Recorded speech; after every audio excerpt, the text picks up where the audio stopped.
Well, good morning, Rotary International District 7770. Welcome to Conversations with Rotary Action People for June 15th. Can you believe we're already halfway through June? Today's program is all about nursing during the pandemic, and our special guest today is Miss Jeanette Andrews. She is the Dean and Helen Gurley Walford Professor of Nursing at the College of Nursing at the University of South Carolina. Go Gamecocks! Good morning, Jeanette. Good morning. Yeah, from a fellow Gamecock to you, thank you very much for being here.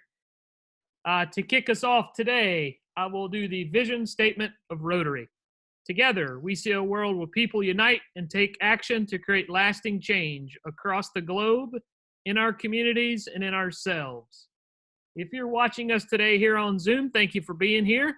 Please go to the chat box. Tell us where you're watching from and your Rotary Club. Jeanette, we're also streaming this over on our Rotary International District 7770 Facebook page. If you're watching over there this morning, good morning. Thank you for being here. Please post below the stream as a comment where you're watching from and your Rotary Club. I will now introduce a few key dignitaries on the line. Past District Governor from the Mount Pleasant Rotary Club, Mr. Lou Mello. Good morning, Lou. Thank you for being here, even though you're on the beach. Past District Governor from the Rotary Club of Hilton Head Island, Mr. David Terrard and his wife, Susan. Perfect attendance continues. Thank you, guys. Let's see here. I'm scrolling around. District Governor-elect nominee designee from the Beaufort Sea Island Rotary Club, Mr. Bob Gross. Good morning, Bob. Our Public Image Chair for our Rotary District from the 5 Points Rotary Club there in Columbia, Miss Mary Gask. And last but not least, our District Communications Chair, man behind the scenes running the stream for us today, Mr. Terry Moore from the Somerville Evening Rotary Club. So, Jeanette, now it's on to you. Now, you're in Columbia. You work for the University of South Carolina in a College of Nursing. Am I correct? That's right. How many students do you have there in the College of Nursing at University of South Carolina? Well, good morning, everyone, and thank you, Donald, for inviting me, and it's my pleasure to be here and have a conversation with you. In the College of Nursing at UofSC, we have around 1,800 students. We're the largest nursing college in South Carolina. There are about 32 nursing programs in South Carolina. We're the largest, and I think one of the best as well. We're one of the best in the country. But we have around 1,100 to 1,200 undergraduate students who are pursuing a Bachelor's of Science in Nursing, and we have 400 to 600 graduate students who are achieving a master's or doctorate in nursing, either an advanced practice role such as a nurse practitioner, or maybe someone seeking expertise in nursing administration, nursing informatics. And also, again, the doctoral degree. The PhD is a research-focused degree, and the DNP is a practice-focused degree, doctoral degree. So I have one question for you. Is that Lake Murray behind you? That is Lake Murray behind me. I am still remote. We're transitioning back on campus, and I was back in my office on campus a few days last week, and we'll be there a few days this week. And we're transitioning back as we're bringing students back on campus in nursing and other health professions. For nursing, we're bringing students back starting next Monday. They've still been remote in classrooms, but we're bringing them back on campus next Monday, which is early. The entire campus will be back, or most of the campus will be back face-to-face in August for fall semester, but nursing and other health professions are coming back a little early. Well, that's excellent. You know, most of us here on this Zoom call actually have virtual backgrounds, and you don't need that with that backdrop. Even on a cloudy day there, what it looks like. And I'll tell you, Lake Murray is actually a famous backdrop for this segment. I think you may be the fourth person that's actually had Lake Murray as their background throughout one of these conversations we've done since during the pandemic. So And Yes, also, you may see my golden retriever, Elsa. She's on the backyard, on the back porch too, behind me. You may see or hear her during our conversation. She likes to be seen sometimes as well. well, we actually have a mascot who is a cat in Mary Gaskell's office. But now we have a guest speaker mascot, which is the dog. And I actually just saw her kind of right over to your left there a second ago. Yeah. Well, welcome. We're excited to have you. You did send me a few questions in preparation for today. I will tell the viewers, though, if you're watching and you have a question you would like answered, please put that in the chat box, and I'll get Jeanette to answer that towards the end of the program today. So, obviously, you know, nurses are real heroes, especially with what we're going through right now and will continue to go through. Unfortunately, I don't see an end in sight, and I think you probably would agree with me as well. You know, so with the COVID outbreak, nurses have been on the front line and have been seen as heroes during this pandemic. How do you see the responses of nurses over the past few months? Well, thank you for that question. And, you know, it's interesting that in 2018 or 19, the World Health Organization designated 2020 as the year of the nurse. So it was designated the year of the nurse to try to highlight nursing to get a little more public view and so forth. Well, what a year. This has really been the year of the nurse. This is the 200th birthday of Florence Nightingale, who is the founder of modern nursing. Her 200th birthday was in May when we celebrate Nurses Week. So we didn't know it would be quite a year. But I do think that because of the COVID pandemic, many people, the public, have seen nursing really for the first time in many ways. And so nurses have been highlighted in the public. And while we see that as very positive for people to see what nurses do on a daily basis, this is what we do, it's also brought out what nurses, the risk nurses take and other health providers that they take on a daily basis in doing their job. 90% of nurses are women, 10% are male. We would hope to continue that diversity in gender and racial, ethnic diversity, but 90% are still women. And so it was also nurses who brought out a lot of the challenges with protective equipment and challenges with patients not having visitors, you know, during during death occasions and real sick in the ICU. So nurses have been on the forefront in advocating for patients. And, you know, we've had over 600 nurses die from COVID around the country during the last 3 months or a little longer around the country, 600 nurses.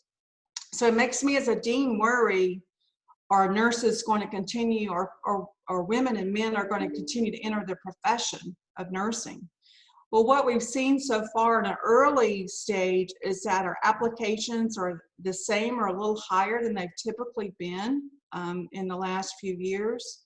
However, our enrollment will be down about 10% in nursing and at the university, and really nationally, we expect enrollment down about 20%. But at USC, we're looking at about a 10% decrease of enrollment, maybe due to the economy and other financial strains.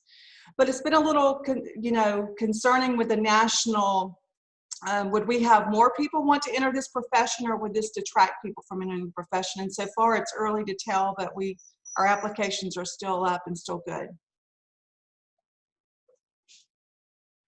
Well, that's excellent. You know, throughout the COVID-19 outbreak, can you talk about the impact to the day-to-day operations on campus there in Columbia?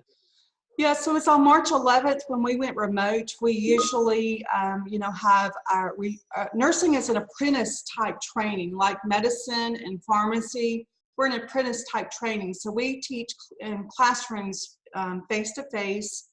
And then we have training in our simulation lab. If you've never seen a simulation lab in nursing or medicine, I invite you to come join us when we're all back together and come see what we do in our simulation lab. It's just really incredible, where we have high fidelity mannequins and we have live actors who pursue different diseases and conditions and case studies and give actual feedback to our students. And then we do training in the hospital setting. So the undergraduate, the BSN, has around 1,000 hours of training in the hospital setting. The graduate nurses have between 500 and 1,000 hours of training in the hospital setting, depending on their degree. So when we went remote, we were not allowed to go in the hospitals, nursing nor medicine nor pharmacy.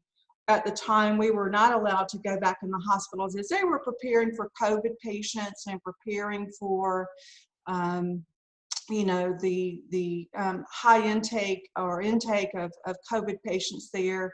And as you know, during probably March and April and May, some of our hospital systems furloughed people because they halted elective surgeries and elective procedures. And so the hospitals just said, you know, it's not the best time for us to have students right now. So we had to halt students in clinical rotations.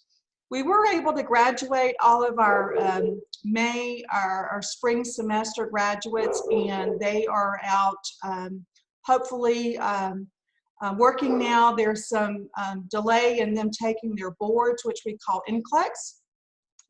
And, where they take at a testing center, and these testing centers have been limited, where usually our students would test within 30 days. And just as a plug for our college, we have a 100% pass rate on our nursing boards, where the national average is about 85, 86%. We've had a 100% pass rate the last 4 cohorts. But this year, with the delay in testing, our students are not getting testing dates till September or October, which means they're delaying employment. And that's a concern because we do know that South Carolina has the 4th highest shortage of nurses in the country. And so delaying employment is not good for new college graduates, but it's also not good for our hospitals. So we're working with the Board of Nursing and other entities to try to correct that. So we went remote. We were doing our classrooms online. We continue remote until next week, where we will bring students back in class, and we'll have students back in the hospital settings for clinicals starting next week, and so will medicine and pharmacy. So we're kind of getting back into the groove and working there. We are doing a lot of risk mitigation strategies, where we will be testing our students for COVID prior to coming back on campus and going in the hospital. We will be requiring them to wear face coverings. We'll be, meticulous hand hygiene, and we will be doing symptom tracking on a daily basis to assess their symptoms. We actually had one of our nursing faculty and an engineering faculty to develop an app so we could do symptom assessment daily and contact tracing. So we're excited about that, and we'll be moving forward. And the next question actually was submitted by a viewer, but it goes right along with kind of what you were just talking about. So I want to ask it now and not at the end. How safe do you think it is for in-person campus learning in August, given that the South Carolina cases are rapidly rising daily? Obviously, no vaccine at this point. Well, it is a concern. I will tell you that President Caslon's leadership has really shown through this pandemic. With his experience and leadership, he has really formed some excellent teams. We call them features teams, to look at public health mitigation, to look at our delivery of education, to look at our research and so forth. But it is, we know that there will be cases across campus. And we're doing very meticulous mitigation strategies with the distancing. For example, we have an auditorium in the college that seats 240 people, but with distancing, I can put 40 to 50 students in there. So it's a lot more creativity in scheduling classes. And again, with the masking and the hand washing, I think they will be well protected. What we're working on and trying to best address is student behavior outside of the classroom, and maybe in social settings at 5 Points and others. How will we best address that. Of course, these are adult students. All of our students are, or most are over 18. But we've got some student leaders who are trying to use peer pressure or peer support to try to use our students to have safety and to use good judgment and to use good mitigation strategies. But we'll be monitoring. We have a report every day of number of cases and just continual education and continual support. So just to echo kind of the same, what is kind of your feeling right now for the state in terms of cases? Can you give us maybe your opinion? Obviously, we know testing is more available now in our state, which is, I think, why we see cases rises. However, if you watch the media, they take a different spin on it, that they're just talking about how, we're one of the highest in the nation in terms of percentage increases. Horry County, where I am, we're like 1,300% up over like 2 or 3 weeks ago. Yeah. In terms of cases. So what's your opinion? So there are more testing. There's a lot more testing going on, but I do believe that there are more people who've been exposed, and I think people have probably gotten some quarantine fatigue and have gotten out on in social settings and not protecting themselves. I think that it is concerning. I think we need to continue to monitor it. But I think also we're trying to move forward in the best way possible, and actually we're giving people options, and I think this is something that we have to consider. While we are going back back face to face, the campus in August, there is an online option for students who are not comfortable coming back. And for any faculty or staff that's high risk, that's not comfortable coming back, we're allowing them to work remotely as long as they can do their work remotely. So I think we've got to especially keep our high risk people safe and not quarantine, but at home and remote, and have our other, we just need to use good behavior and good judgment. Yeah, and I'll just kind of say one more thing and we'll get on to the next question here, but at least in our area, you don't see masks hardly anymore for any age group. Obviously, we have a beach here. They don't practice social distancing on the beach, I can tell you that. So yeah, it's unfortunate. Other states, Florida, New York, New Jersey, yeah. I've heard if they continue the increase, they're actually going to shut back down again. So yeah. I'd hate to see that coming, at least for our economy, but that might be the best thing to do. So, well, we are going to require face coverings on our campus and in our building. We're going to require that. We're going to require symptom assessment from everybody who comes in. There's going to be a symptom assessment if you've had a cough, fever, etc. And we're going to try to manage that and continue to remind and educate. But you're right, when people are out in their other world not doing this, to come in. But I'm hoping our student leaders will help lead the way and really help all of us in the health professions stress the importance of these important mitigation factors. I couldn't agree with you more. The next question you submitted prior to today was, how did the college support your major partner community during this time? Yeah, so our college early on, we were able to donate some protective equipment from our simulation lab to our hospital. So we had a lot of gowns. We had some respirator N95 masks. We had gloves and so forth. We donated. We've had student volunteers who've been working for our student health center, for DHEC, and for their hospitals, who've been helping with contact tracing with people who've been tested positive, to help identify others and notify those they may have in contact with. We've had faculty, some of our nursing faculty have volunteered back in the hospital for areas that might have been short, some ICUs and some other areas. The COVID testing, if you've been through a COVID testing, is quite elaborate. These drive-through testing, it takes a lot of people in coordination. So our faculty have been coordinating that. And we've also been trying to stay attuned to high risk and vulnerable populations that we work with our research and our practice, and just to make sure that we are helping supply equipment, supplies, and just checking in with our communities around us and around the state.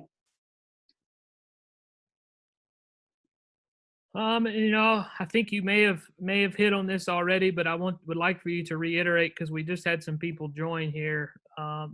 Tell us about the plans for students and faculty returning to campus. Yeah, so we have been remote. We have 4 phases in returning to campus. This summer starts, June 1 started phase 1, where we had a few faculty and staff. Also, we've had some college athletes return to campus in June 1, mostly football, as I understand. But we are bringing back 106 junior students for nursing. June 22nd, which is next week. Medicine and pharmacy are also bringing back students to campus. And there's some graduate students who are back on campus as well, kind of to transition from a small number. Back when we go to August, we're expecting around 30,000 students. So we have about 5,000 to 7,000 students who will be on campus during this transition phase in the summer. And as I said earlier, the health professions we are getting our students back in the hospital settings this month, which we've been away from the hospital settings for 3 months. And so we're excited to get our students back in training in the hospital settings. Well, thank you for that update and for your questions. I will now go to the chat box for questions submitted by our viewers. The first one is the live actors, a paid position. It is a paid position. We've had this in place for about 2 years. And so it's an awesome position. We have people of various ages and, men and women and retired folks and young, students and so forth, who can deliver case scenarios. You may be a patient, you may be a patient family member. And it's really to help our students not only understand and practice in a safe setting, but it's the communication. So the live actors can say, we record these scenarios, and then the debriefing, we play the recordings back, and the live actor who's the patient or family member can tell really the nursing student, but you didn't make good eye contact with me, or you really looked down at your computer instead of looking face to face to me, or I wasn't really comfortable when you did this or that. And it's really just awesome feedback for our students as they're learning and growing and learning how to be safe and competent health providers where communication is very, very important in their care. So we do pay them, and they're an awesome group. And again, I'd like to, if you're just joining us, if you'd love to come see our simulation lab, just give me a call or email me. And once we get back full force later in the fall or spring, perhaps, we'd love to show you around. That'd be really neat. Do a behind the scenes one of these. Yeah. That'd be really cool. Next question is, do you still have LPNs, which years ago was a 2-year program? So there still are LPN and there are LPN programs in the state. Some of our technical colleges have LPN programs, and actually LPN programs have waxed and waned over the years, and right now they're in more demand, especially in long-term care settings. So LPN programs are still around, and the big demand in long-term care settings. And with the registered nurse shortage, we're using more LPNs in practice. And Elsa she's very talkative today. We don't want her to lose her voice during this segment here. That's right. Next is the United States Army started vaccinating its soldiers last week. What do you know about this vaccine and its possible application?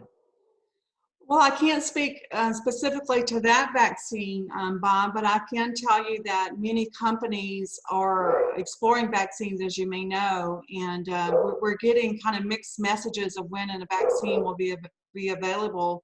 in the health community, what we're thinking is that it's likely going to be late spring or next summer before we really have a vaccine that's going to make us feel safe again.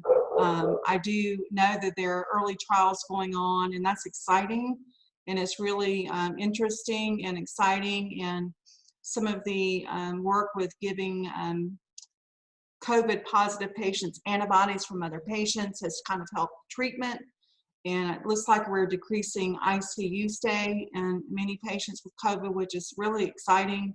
We certainly hate to see deaths from this disease. And I think, but as longer it goes on, the more we're learning and the better we're getting. But the vaccine is going to be real key. The vaccine is going to be key for us all getting back to some kind of new normal, whatever that will be. I don't think we'll ever be the way we are now, but some back to a new normal. I can't imagine sitting in Williams-Brice Stadium during the Carolina-Clemson game with 90,000 people after Thanksgiving. I'm not ready to do that. I think it may be a couple years before I'm ready to do that. Of course, some Gamecock fans may be ready, but I'm not quite ready to do that yet. We all just got to get those Gamecock face masks and let's go. I mean, burn it black right on your face, you know? So they wear it on their helmets. We can wear it on our face too, you know? Yeah. Do you have any courses in telemedicine yet? Because I know that is taking off right now. We actually do, Susan. That's a really great question. We've had some funding from the Duke Foundation in North Carolina and also the Blue Cross Blue Shield Foundation here in South Carolina. And we're training all of our nurse practitioner students in telehealth. And so telehealth is a good way to increase access to care. And so we are training all of our nurse practitioner students in telehealth. We actually have one grant where we have psychiatric mental health nurse practitioners working with pharmacists and social workers to provide mental health services to rural underserved primary care centers across the state. So we're really excited about that. I agree, telehealth's a very important way to increase access. It's not the end-all, do-all for everything, but for many applications of care, telehealth's a really good tool, and we are really ramping up nurses' application with telehealth. And I do agree with Terry's comment on the simulation lab would be a great field trip for a club. That would be a really neat deal for sure. I see that Gamecock mask, Bob. I have one too. My 85-year-old mother made me one, so I'm happy. I don't have it on at home, but I do have one too. We actually have UofSC masks for all of our students. We have a packet for our students that will have a mask, hand hygiene, and something else I can't remember. But we do kind of have a kit for all of our students with the Gamecock mask. Got to have fun during this time, right? Absolutely. Show your colors. Yeah. And I'll make one statement. We talked about it earlier and kind of like maybe a possible shutdown in other areas. So what we're seeing, at least in our area, I don't know if you're seeing that in Columbia or anywhere across the state, is we're seeing restaurants that opened, now they're getting employees that are testing positive, and those restaurants are closing down. I think there's like 16 that have closed in the last 3 days in our area. Now, you know, we're a tourist-based area, you know, especially this time of year. So it was already strained to go anywhere, and now it's getting more strained because most of those restaurants are right here in the main part of Myrtle Beach. Yeah. So, I mean, I see something coming down the line, but just I hope not. Well, we certainly want our small businesses and our communities to get back. You know, I think that I'm not a business major, but I kind of thought the stock market kind of hit high a little quickly, and then, you know, it's come down again. And we certainly want to see our small businesses. My husband's a small business owner. We want to see our small businesses really to thrive. I think it's going to take a while, and it's especially hurt our restaurant business. We've had some close here in Columbia.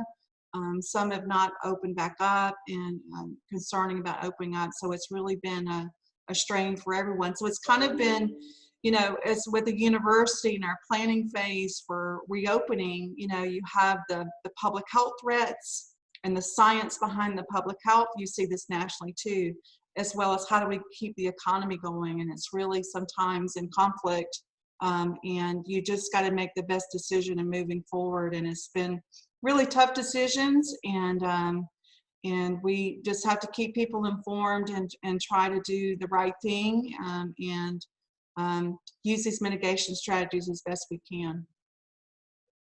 Well, Jeanette, thank you so much for sharing wisdom today and telling us, all about the College of Nursing there at the wonderful University of South Carolina. We do appreciate you joining us.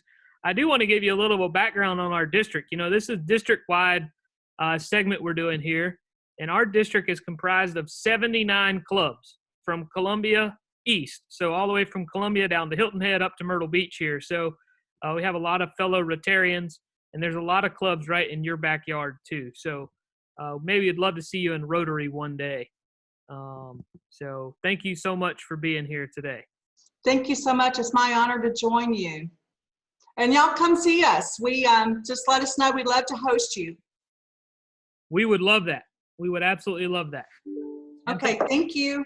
Thank you for, and those that are watching today, also thank you for joining us today. I will make an announcement, and I'll continue to make this announcement for the balance of June, is we are making a minor change to the beginning of the CWRAP format. Starting July 1, we will no longer introduce the key dignitaries on the line. That is not a negative. That's a positive. We want to continue to move the program along.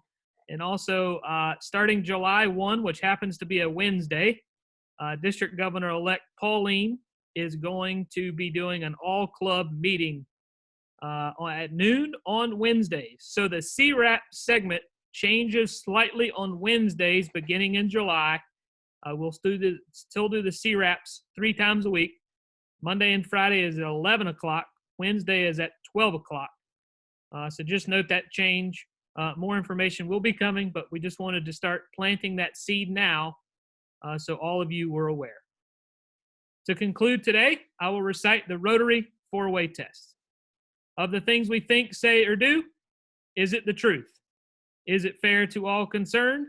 Will it build goodwill and better friendships? Will it be beneficial to all concerned?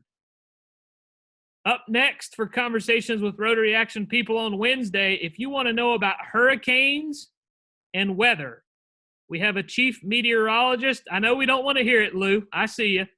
I know we don't want to hear it, but we have a chief meteorologist and my friend, Mr. Ed Piotrowski here from the Myrtle Beach area. Ed is an amazing speaker. I will tell you, you all want to be on to hear Ed. Ed is actually an Emmy-nominated meteorologist. Truly an amazing young man who does a lot in the community. So we will hear from him on Wednesday. And then coming up on Friday is the lovely Sandy Brooks talking about the Rotary Foundation. So that's a wrap for Conversations with Rotary Action People for Monday, June 15th. Have a great day. See everyone on Wednesday. Thank you.